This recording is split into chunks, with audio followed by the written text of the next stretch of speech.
بے شک ہے، اس وقت رمضان المبارک کا مہینہ آمد ہے، اور اس کی وجہ سے اللہ تعالیٰ دنیا کے اندر رحمتیں نازل کرتے ہیں، اور امید ہے کہ اس مہینے کی برکتوں سے جو عذاب اس وقت پوری دنیا پر ساری انسانیت پر ہے، وہ اس مہینے کی برکت سے اللہ تبارک و تعالیٰ اس وبا کو، اس عذاب کو ہٹا دیں گے، ایسی امید ہے۔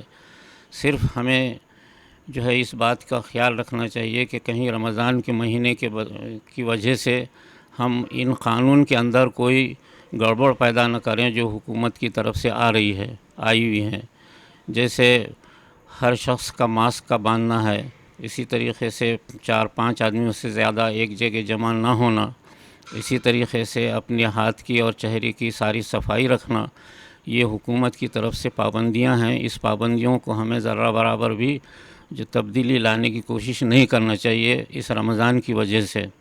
اس میں کوئی شک نہیں ہے کہ آپ کو عبادت سے نہیں روکا گیا ہے۔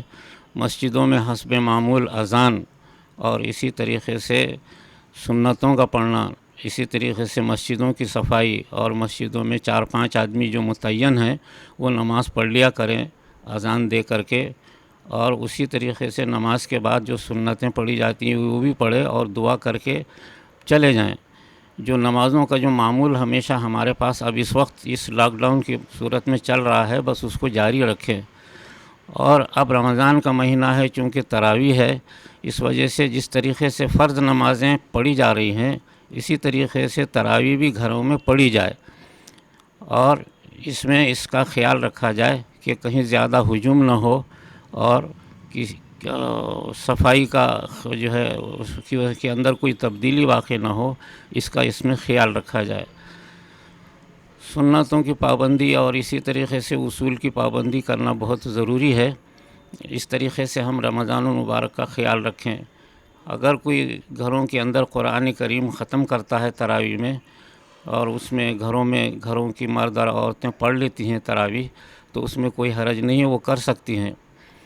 اسی طریقے سے جو ہے افطار کا جو مسئلہ ہے، افطار کی وجہ سے ہم بلا وجہ گڑبڑ نہ کریں، مسجدوں میں افطار نہ کرائیں، نہ کوئی افطار کی پارٹی کرائیں، بلکہ افطار حسب معمول اپنے گھروں کے اندر کریں۔ جو بھی 4-5 آدمی ہیں، گھروں کے آدمی ہیں، وہ لوگ اپنا افطار معمول کے مطابق کریں۔ اسی طریقے سے سحر بھی کرے، سحر بھی پابندی سے کرے، اور سحر کے وقت میں بھی کوئی زیادہ ہجوم گڑبڑ پیدا نہ کرے، انفرادی طور پہ اپنے اپنے گھروں میں سحر کرائے، اور سب سے زیادہ غریبوں کی مدد کرے۔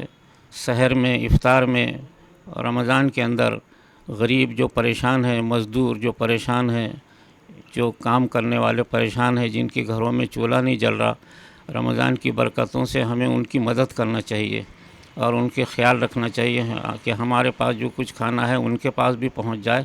غریبوں کا لحاظ کرنا یہ رمضان کا اصل حکم ہے اور اصل اس کی برکت ہے۔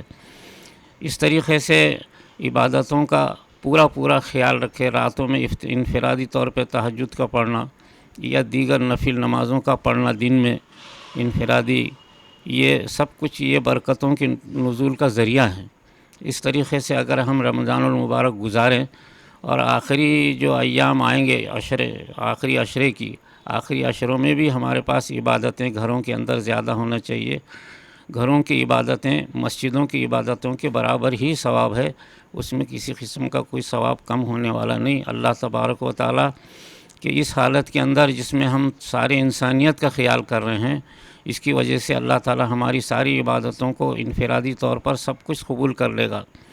سب سے زیادہ اس وقت جو اللہ کا عذاب اس ساری دنیا میں پر جاری ہے اور ساری انسانیت پریشان ہے، ہمیں یہ دعا کرنا چاہیے کہ ساری انسانیت سے اللہ کا یہ عذاب ہٹ جائے، اور اسی طریقے سے ساری انسانیت کے لیے خیر و برکت کا ذریعہ ہو جائے۔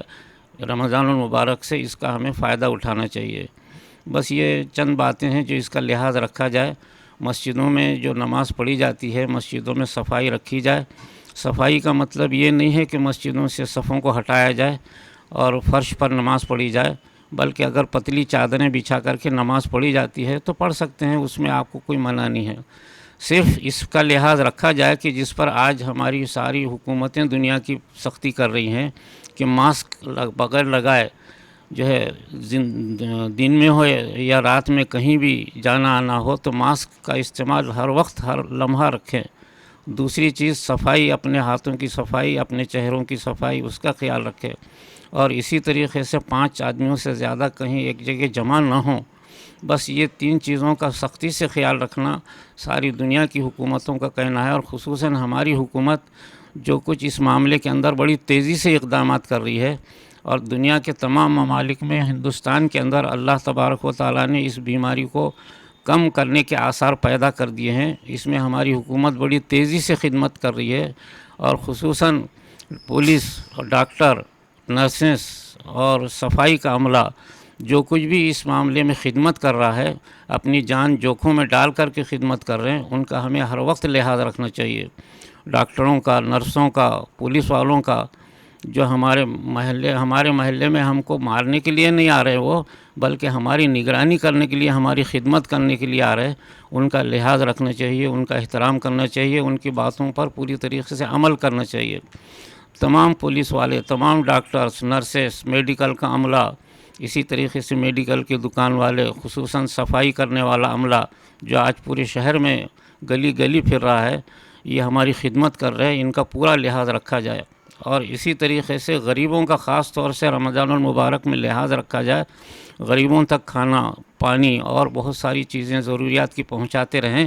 یہ ہمارے پاس اللہ تبارک و تعالیٰ کی رمضان کا حکم ہے، رمضان کی یہ برکتیں ہیں جو اس پر ہمیں عمل کرنے کی ضرورت ہے۔ اور تمام مسلمان اور اسی طریقے سے عوام سب سے گزارش ہے کہ آپس میں میل محبت سے ایک دوسرے کے ساتھ پیش آئیں، اور ایک دوسرے کی مدد کرنے کی کوشش کریں، ایک دوسرے کے ساتھ تعاون کریں، ایک دوسرے کی جو ہے ہمدردی کریں، اور ایک دوسرے کے غم اور خوشی میں شریک رہیں۔ یہ رمضان کے مہینے کے احکامات ہیں۔ لہٰذا یہاں جو ہمارے پاس جو بیٹھے ہوئے علماء ہیں، مولانا مفتی کفایت اللہ صاحب، مولانا سعد اور مولانا محمد یوسف صاحب اور مولانا صدیق صاحب، محمد طیب صاحب، اس وقت یہ علماء تشریف فرما ہیں۔ یہ سب لوگ، ہم لوگ آپس میں بیٹھ کر کے یہ چند چیزوں کا مشورہ کیے ہیں، اور دارالعلوم دیوبند سے جو ہدایات جاری ہوئی ہیں وہ ہر کس ناکس کے موبائل پر مل سکتی ہیں، اس کو پڑھ کر کے اس پر عمل کرنے کی کوشش کرے۔ اور اب رہا باقی عید کا مسئلہ ہے، اور امید ہے کہ اگر ہم نے صحیح طور سے رمضان المبارک گزارا اور اصول اور قانون کی ہم نے پابندی کی، اور حکومت کے بھی قانون کی ہم نے پابندی کی، تو امید ہے کہ عید تک کے سارا معاملہ رفع دفع ہو جائے گا، اور اللہ تبارک و تعالیٰ عید کی نماز پڑھنے کے راستے پیدا کر دیں گے۔ اللہ تعالیٰ اس کو قبول فرمائے، ایسی ہماری دعا ہے۔ یہ چند باتیں ہم نے عرض کر دیا، اللہ تعالیٰ ہم سب کو اس پر عمل کرنے کی توفیق عطا فرمائے۔ وآخر دعوانا ان الحمدللہ۔